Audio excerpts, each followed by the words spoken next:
মৃত্যুর 3 দিন আগে আপনার সাথে কি ঘটে আপনি জানেন? মনে রাখতে হবে বাবা, আপনার আর মাত্র 3 দিন বাকি আছে। 3 দিন পরে আপনি লাশ হয়ে যাবেন, 3 দিন পরে আপনি কবরস্থ হয়ে যাবেন, 3 দিন পর আপনাকে কবরস্থ করা হবে। দুনিয়ার জমিনের সাথে আপনার আর কোনো সম্পর্ক থাকবে না, আপনি কবরবাসী হয়ে যাবেন, কবরবাসীদের সাথে আপনার সম্পর্ক হয়ে যাবে। একটা মানুষ যখন মারা যায় 3 দিন আগে তার সাথে যে আলামতগুলো প্রকাশিত হয়, তার সাথে যে সিমটমগুলো প্রকাশিত হয়, এইগুলা জানলে আপনি নিজেও অবাক হয়ে যাবেন। আমি আপনি সবাই কিন্তু একদিন আমাদেরকে চলে যেতে হবে, কেউ আমরা থাকবো না। আমার দাদা চলে গেছে, আমার নানা চলে গেছে, আমার বাবাও চলে যাবে, আমিও চলে যাব। এটাই স্বাভাবিক, এটাই দুনিয়ার নিয়ম, এটাই দুনিয়ার নিয়ত, চলে যেতে হবে।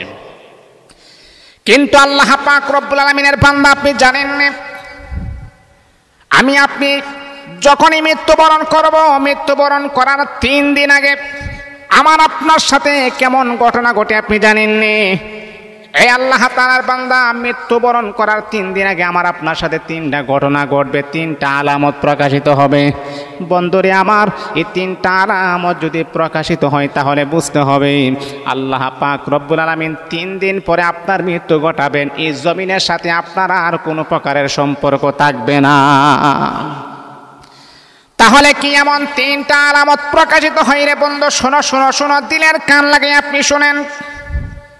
এই আল্লাহ তাআলার বান্দা, প্রথম নাম্বার হলো মৃত্যুর 3 দিন আগে যে আলামতটা প্রকাশিত হয়, দেখবেন আপনি খাবার খাইতে পারবেন না। স্বাভাবিকভাবে যে খাবার আপনি খাইতে পারবেন সেই খাবার আপনি খাইতে পারবেন না। কেন খাইতে পারবেন না? উলামায়ে কেরাম, মুফাসসিরিনে কেরাম তাফসীরের কিতাবের ভিতরে বড় সুন্দর করে বলেন, কারণ আপনার রিজিকটা আস্তে আস্তে আমার আল্লাহ তুলে নিয়ে যাচ্ছেন, রিজিক কমিয়ে নিচ্ছেন। কারণ 3 দিন পরে আপনার মৃত্যু হবে, সেই জন্যে আমার আল্লাহ আপনার রিজিকটাকে আস্তে আস্তে বন্ধ করে দিতেছেন। স্বাভাবিকভাবে আপনি যে খাবার খাইতেন সেই খাবারটা আপনি এখন খাইতে পারতেছেন না। এর মানে হচ্ছে বাবা, আপনার খাবারের দরজা বন্ধ হয়ে যাচ্ছে, আপনার রিজিকের দরওয়াজা বন্ধ হয়ে যাচ্ছে। এই 1 নাম্বার সিমটম, 1 নাম্বার আলামত হচ্ছে খাবারের ভিতরে সংকট একটা দেখা দিবে, যে খাবার কম খাইবেন, খাবার খাইতেই পারবেন না, খাবার বন্ধ হয়ে যাবে। এই আমার বন্ধু, মৃত্যুর 3 দিন আগে তারপরে 2 নাম্বার যে ঘটনাটা ঘটে আপনি জানেন, আপনার কথার ভিতরে অনেক পরিবর্তন দেখা দিবে, কথার ভিতরে অনেক চেঞ্জ দেখা দিবে, কথার ভিতরে অনেক ডিস্টেন্স দেখা দিবে। কেমন আপনি জানেননি?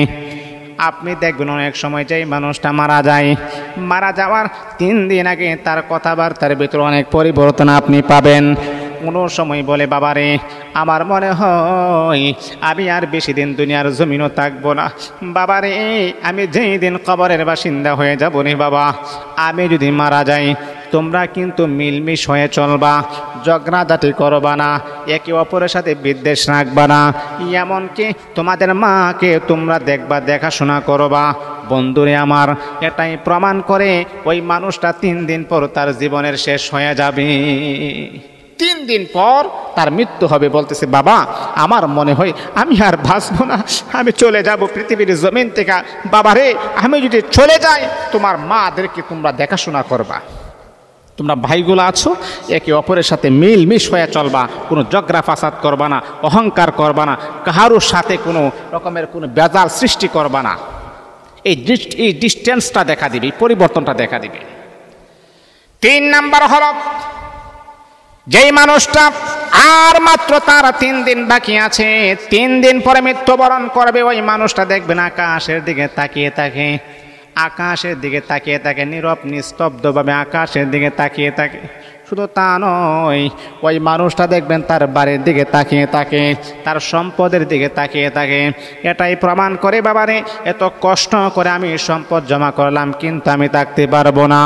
বিল্ডিংয়ের দিকে তাকিয়ে থাকে, মনে মনে চিন্তা করে, বিল্ডিং রে ও বিল্ডিং, তোমাকে করতে গিয়ে কত শ্রম দিয়েছি, কত কষ্ট উপার্জন এবং আমি শ্রম দিয়েছি, এই বিল্ডিংও থাকতে পারবেন না, আকাশের দিকে তাকিয়ে থাকবে। বন্ধুরি আমার, এই 3টা সিমটম, 3টা আলামত যখন প্রকাশিত হয় তখনই আপনি বুঝতে হবে আল্লাহ পাক রব্বুল আলামিন 3 দিন পরে আমার আল্লাহ ওই বান্দার হায়াতটা শেষ হয়ে যাবে। এই জন্যে বাবা, মৃত্যুবরণ করার আগে এখনো আমাদের সময় আছে, আল্লাহ পাকের দিকে আমরা ফিরে আসি, আল্লাহ পাককে আমরা ভালোবাসতে শিখি, আল্লাহ পাককে আমরা মোহাব্বত করতে শিখি। কারণ এই পৃথিবীতে কেউ কাহারও আপন নয়। আপনি যাকে আপন মনে করতেছেন সে আপনাকে আপন মনে করে না, আপনি যাকে মোহাব্বত করতেছেন সে আপনাকে মন থেকে মোহাব্বত করতেছে না। তাহলে বাবা, এখনো সময় আছে, আমরা আল্লাহকে পরিপূর্ণভাবে বিশ্বাস করি, আল্লাহর উপরে তাওয়াক্কুল রাখি, আল্লাহর উপরে ভরসা রাখি, তাহলে আমাদের জীবনটা সুন্দর হবে, আমাদের জীবনটা বড় সুন্দর হবে। কারণ আমাদের আপন হচ্ছে রব্বে কারিম, আর পৃথিবীতে কেউ আপনারা